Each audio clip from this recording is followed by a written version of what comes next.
Welcome to the Rural Blueprint, a podcast celebrating the innovative spirit of rural entrepreneurs who are transforming their communities. I'm Brad from Reinventing Rural, and each episode we spotlight small business owners and community partners who have built thriving enterprises in rural America. Join us as we explore their journeys and strategies, providing inspiration and practical insights for anyone passionate about rural development and entrepreneurship. So, hi everybody, this is Brad Addig with Foundry Collective and Reinventing Rural, and we're fortunate enough today to be joined by Stacy Green, who is in Enterprise, Oregon, and Stacy is the founder and creator of Match Teen Entrepreneurship, a program to help teens develop entrepreneurial thinking and much, much more. And Stacy's going to tell us a lot about that. I wanted to start out, Stacy, and say thanks a lot for being here. Thank you. We're excited to have you here. We were just chatting before we started this, and Stacy was saying it was almost 30 years ago when her and her husband left suburbia and moved to a rural community. Tell us a little bit about that start and how that's kind of informed some of the things that you do in rural and where you've identified some of the needs in rural. So my husband and I, we are suburban refugees. We had two little toddlers and we were living in Orange County, California, and my husband was working a very stressful job. He was on the road and traveling a lot, and it just wasn't the life that we wanted for our family. And I had come to Joseph and Enterprise, Oregon as a child in the 70s with my grandparents. So we came up here for 4th of July on vacation and decided this was the place for us. We went home, quit our jobs, and we moved here in September of 1996 with 2 kids and 1 car and no jobs. And what we didn't realize at that time was that the 4th mill had just closed in Wallowa County. And so the area was extremely economically depressed and jobs were extremely hard to come by. We were fortunate. I had a background in sales, marketing, and advertising. So I started my little business, Stacy Green Marketing. And I started working with the mom and pops. And my goal was to help them increase their profitable sales while reducing their stress around marketing. My husband got a job at Blue Mountain Computer on Main Street in Enterprise, and that's how we began. Wow. And so from that, somewhere along your journey, you started to recognize some of the challenges happening in rural, so that we weren't engaging our rural youth in small business entrepreneurship. They didn't believe that there were career opportunities for them to stay or come back to their hometowns. So from that, Match Teen Entrepreneurship started. Can you take us through like the early days of that and tell me a little bit about how, conceptually that came together and how long it's been operating? And then we'll talk a little more about what some of your more recent accomplishments have been. Sure. So in the early 2000s, my children were starting elementary school, and there was a mass exodus of young families happening.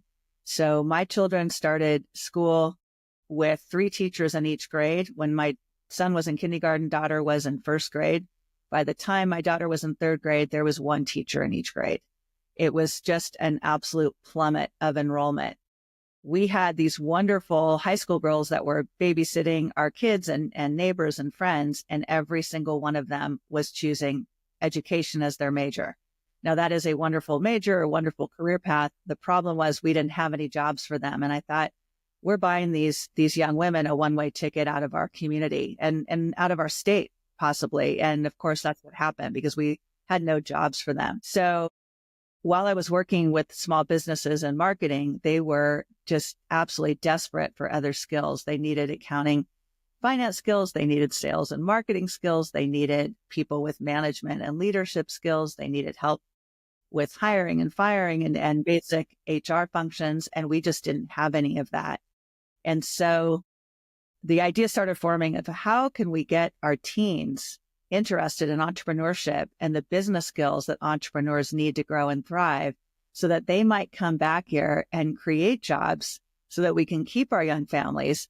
We can offer something for our teens to come back to, and we can create that opportunity that would put kids back in the schools. So that was the idea. In 2008, of course, we were further hit, as was everybody, with the financial crisis. So that's when I took the idea from just floating around in my brain and decided to create a proposal. And I pitched it around to various, to the Chamber of Commerce, to various economic development groups. But the group that ended up picking it up was Building Healthy Families, and they are a local nonprofit that deals in youth development types of programs. And they happen to have grant funding available specifically for tutoring and mentoring. So it fit under that umbrella. It's still housed there today. And that was in the fall of 2010 is when we launched. Okay. So tell me about the journey. Who does this fit? What's their journey? What can someone expect if they sign up for a teen entrepreneurship class through MentorMatch?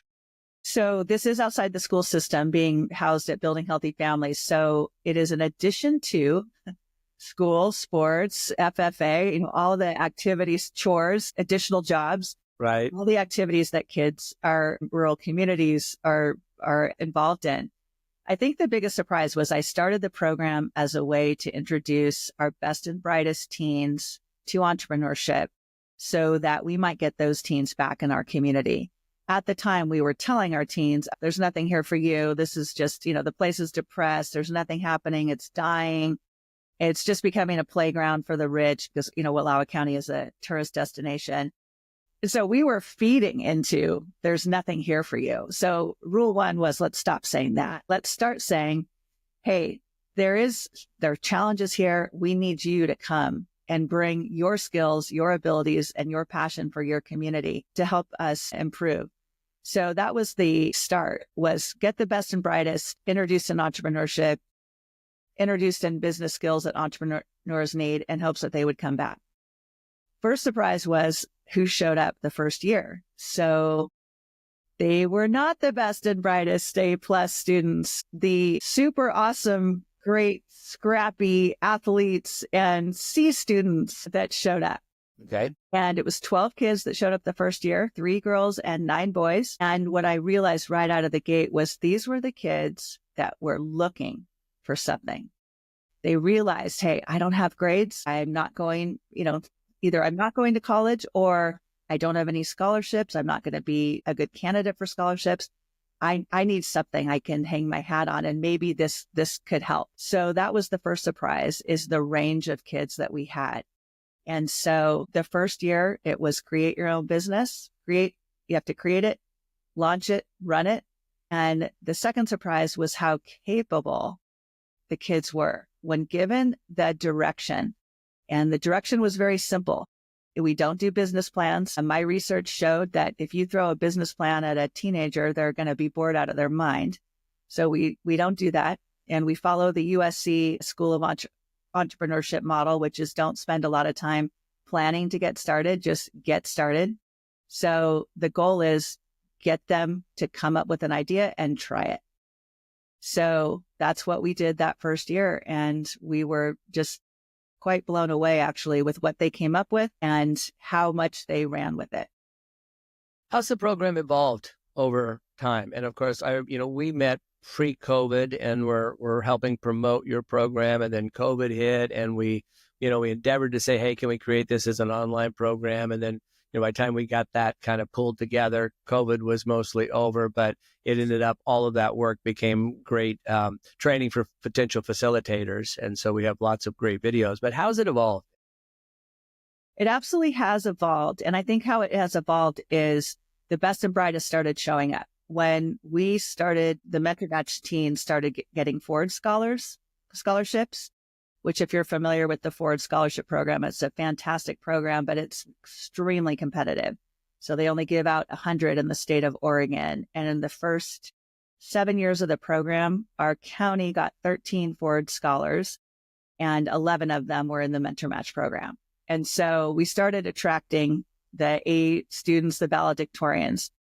At the same time, we started attracting kids in the alt ed program because they also saw, hey, this could help me. And of course, all the kids in between. So what was amazing is how it evolved, is that it became a program that no matter where you were on this academic spectrum, you thought this could help you. And it became a great equalizer because the A students were a bit humbled. They were excelling in academics, but that uses one set of skills. It rewards one set of skills. So they started to see, hey, this challenges me. I'm I'm a little humbled here. And the kids that weren't academically inclined, they saw, wow, there's other ways here. I've got something that I didn't realize I had, and I can build a life after high school with these skills. For all kids, we connected them with mentors in the business community. So part of the program is doing tours to businesses, having entrepreneurs come in.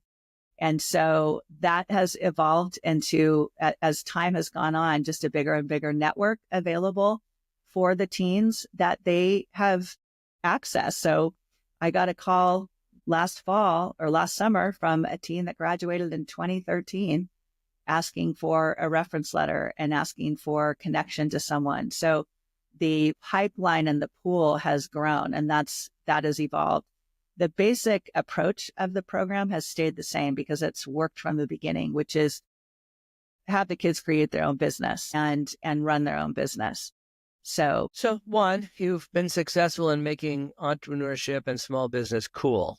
Mm-hmm. So I think that's a huge win, because sometimes it's not cool, or sometimes entrepreneurship is not thought of as small business entrepreneurship. That's one of the things that we're always challenged with in rural, is saying, look, small business entrepreneurship is owning a Main Street business. That's a viable lifestyle for you if you want to enjoy everything that a rural community has to offer. If you like going to the Friday night football games and the barbecues and FFA and taking part of all that, and you want your kids to take part of that, owning a small business or starting a small business is a very viable path. And I think you're right that back in those days, it was like, if you don't go get a college degree and move away, there's no career, no future for you. And I'm always impressed how you've managed to really, begin to change that trajectory and change that, change that rural legend, as we call it. It's not an urban legend, it's a rural legend.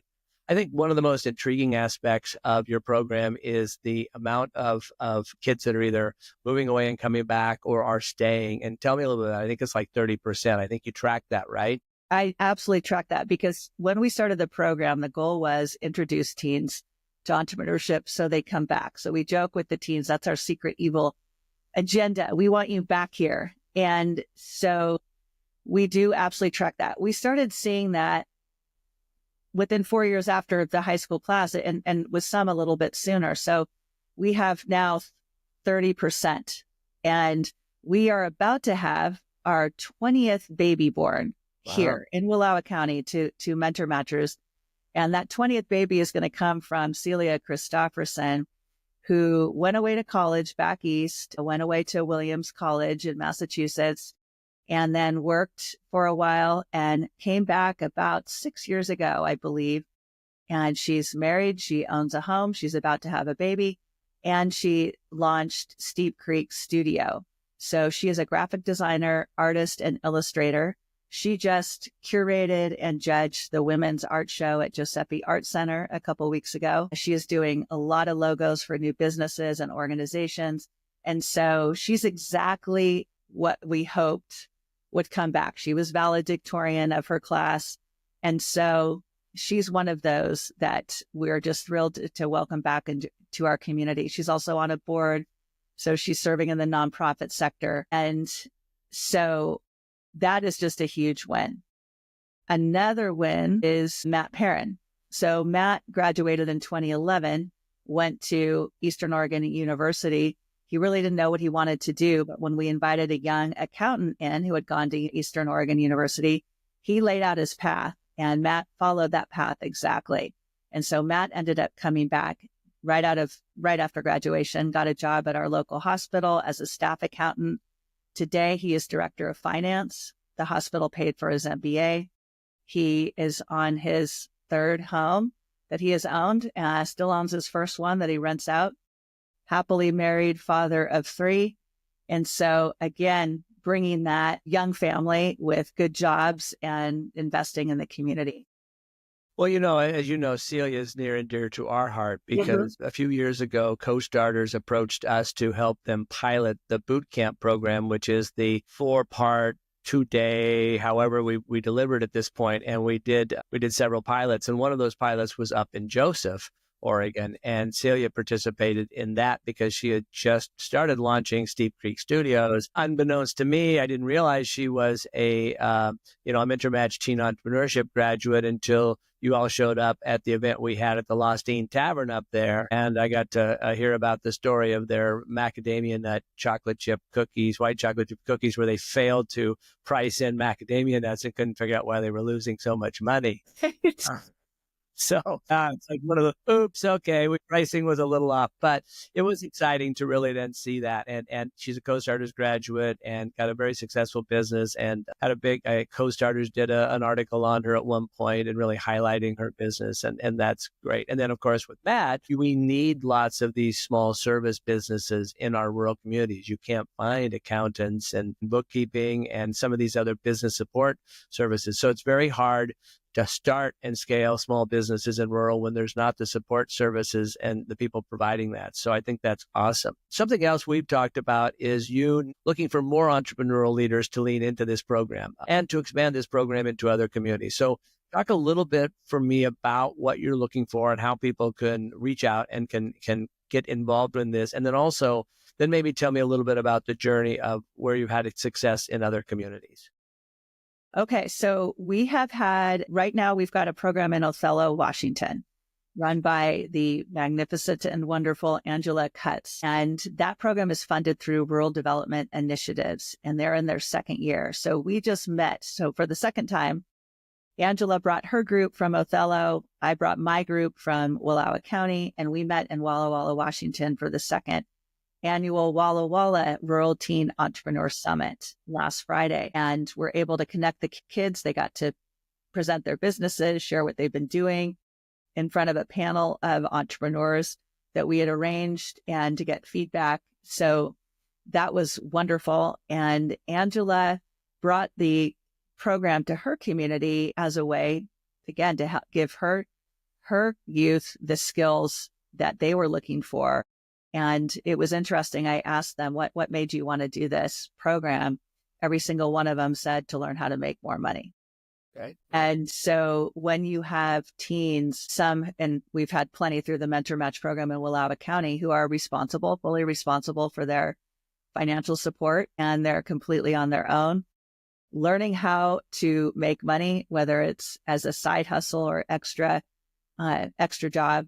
What's the most unexpected? Well, you've said a lot of unexpected. Who you thought would show up at the beginning didn't, and who did show up, and now how that's transitioning. But what else has been unexpected that's popped up in the last 20?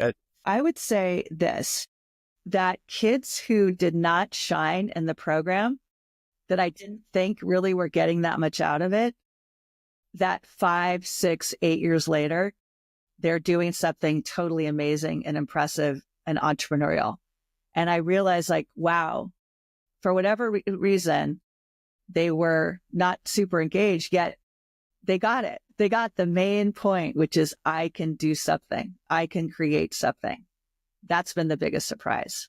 And that's happened a number of times. I had one boy, and his first business failed. His second business was moderately passable, and he was hard to nail down. I had to kind of get on him a couple times about attendance, and he, not college bound, he went and learned, I guess the best lesson he got out of the program was to not be afraid to contact people, call somebody you want to work with, send them a letter, pick up the phone, be bold. And he did that with with Paul Nicklin, who's a famous National Geographic photographer. And I'm talking about Kyle Repka. Yep. And Kyle's brother was also in the program and a standout in the first year of the program. So, but Kyle had a rougher path, but the boldness that he learned, don't be afraid. If it doesn't work out, it doesn't work out, but don't be afraid to try. And Paul Nicklin, called him from the airport and he said, "Hey, our video guy just canceled. We need someone to come and carry our bags, our camera bags, our video equipment. can you be here in 45 minutes? And he said, yes, I can do it. So he grabbed a bag, threw a bunch of stuff in it to be gone for 6 weeks and joined Paul Nicklin and his team. And that opened immense amount of doors. So Kyle has now perfected a skill in underwater videography. And so he is doing amazing work around the world at documenting environmental issues around the world. So including overfishing in Norway was one that was really interesting. And his brother, Eric, by the time he was 25 years old, had been to all 7 continents. So he became bold in the same way, which was, I want to do this person, I'm going to call them and see if they'll hire me. So both of them started with social media, because at the time that social media was coming around, older people didn't want to mess with it. So they were able to create opportunities by saying, hey, we'll carry your bags, we'll travel with you, we'll take all your photography and videography, and we'll handle your social media. Well, both of them now, Eric calls himself an adventure storyteller. Right. Yep. And he was just with Jimmy Chin, the filmmaker on Mount Everest. And Eric Repka, Enterprise High School graduate, 2012, found the lost boot of Sandy Irving. And his photo that he took of that won a huge photo of the year contest. Yeah, it's pretty exciting. And I love when you say about being bold, and it goes back to the flip side of that is don't fear failure. Like, don't let a no stop you. No is just no need. I always say that no just means negotiation, abbreviated version. Yes. And I love that, because I love how you've taken that and said, okay, people, just keep going. And there is a lot of rejection out there, and a lot of failure, and a lot of business startups. I love the serial entrepreneurism that sometimes emerges, where these kids will try one thing when they're going through their junior year. I know you have a lot of kids that come back. They might have one idea the junior year that didn't exactly pan out. The senior year, they've got something else and it's more successful, or maybe they have 2 not so successful, but they just keep, these serial entrepreneurs that keep going and going and going until they find that right mix. Right. And Eric was one of those. So Eric Repka was in the first year of the program, and he and his partner started a fitness. They were the big buff athletes, and they wanted to train freshman boys on a fitness program. So they created this fitness program, and their first adventure, they had 4 freshman boys eager to take advantage of their services, and they made all 4 of them cry. So none of them paid, and that was the end of their business. Yeah. Well, they learned it's good not to make your customers cry. When you do, they don't come back. Great life lessons here. Yeah. We should put that on a person. Then they regrouped and started or joined with Blue Mountain Boys Recycling, 3 other boys, and they did curbside recycling. And that became a very successful model. They learned a lot. And then Eric went to Lewis and Clark College in Portland on a Ford Scholarship, and he took Blue Mountain Boys Recycling, turned it into Intrepid Recycling, won a business plan contest at the college, got $25,000, and that, further launched him. So the ability that these teens, to get back to your original question, what are the surprises, is how they parlayed these lessons as they've gone forward after high school. That's been really, really impressive. And to address too what you said about we don't teach anything, which is true. We don't teach anything. This isn't a class. So there's no curriculum. And I don't have, I'm not that smart, but I am really good at knowing smart people.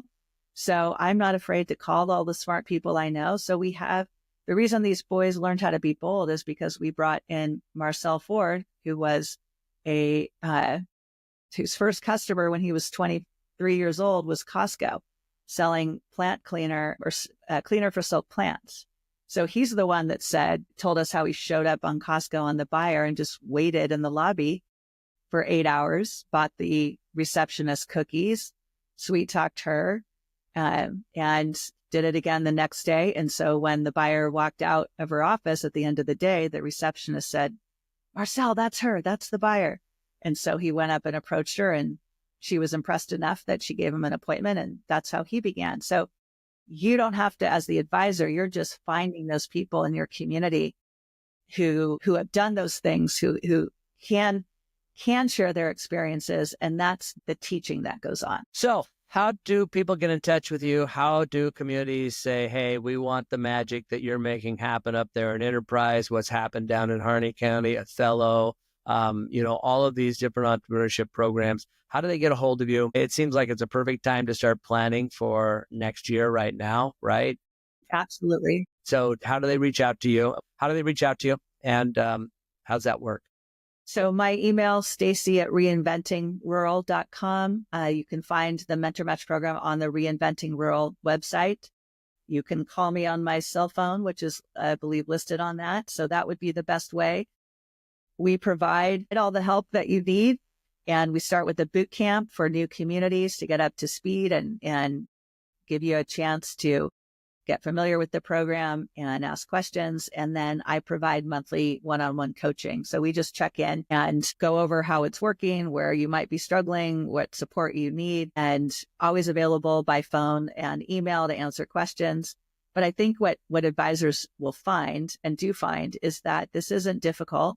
It's extremely fun. We meet at the Enterprise program. We meet every other Wednesday evening. And so it's throughout the school year, and it's not an enormous amount of time. And the results, I would call it low investment and extremely high return. Metrics, you want to throw any other metrics out? Because I know you track a lot of them. Right. So I would say 30% have come back. That's huge. 10 of those 30%, we have 5 businesses that were started, 20 babies. We have about 10% of the kids make their living as entrepreneurs outside of our county. So I mentioned Kyle and Eric Repka. Interestingly, all in some version of film, photography, videography. And I think it was because as our teens were graduating, that was an opportunity because of the explosion of social media and the need for content. And the teens had the ability and the desire to say, hey, we'll do your social media for you.